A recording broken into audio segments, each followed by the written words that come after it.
Hi, this is Becky Gromlich with the Watercolor Classroom and Tuesday's watercolor tips. Today I'm going to show you an easy way to do an ocean wave using Frisket.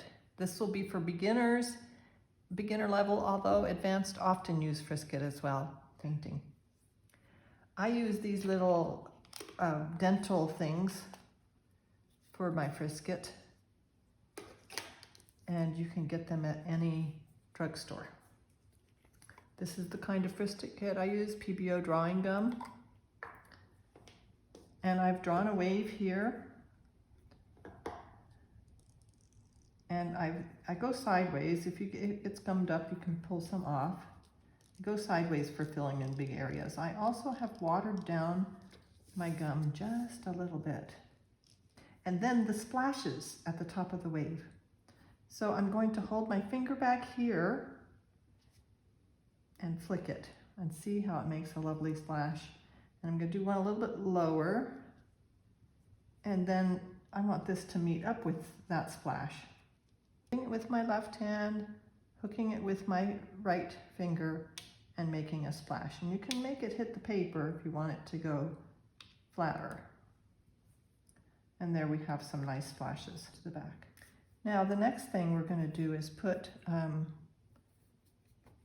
some of the wave patterns that get made as part of a reflection just underneath of a wave. It curves, and we're going to also put this darker part at the top of the wave.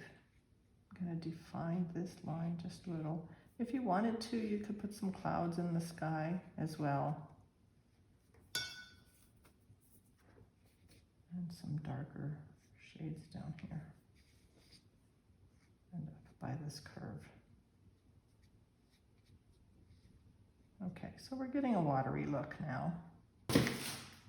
And while that dries just a hair more, I think that this painting would benefit from some birds. And okay, then there's a couple of ways to take Frisket off, but I use masking tape.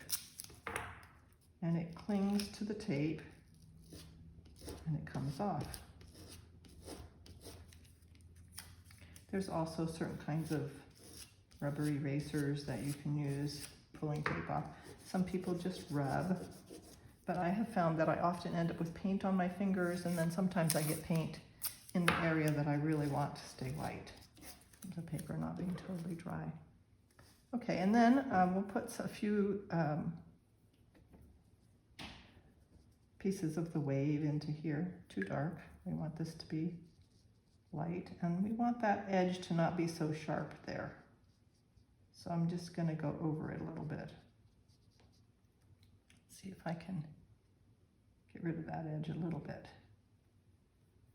And then this comes down into here, and it's sort of frothy. Doesn't have very sharp edges. I'm going to get my brush really dry to get that final soft edge. And then over here, there's just a hint of the top of the wave showing through.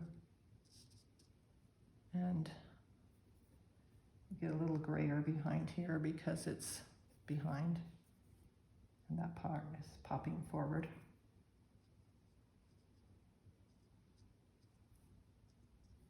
Same with up here, a little bit of gray.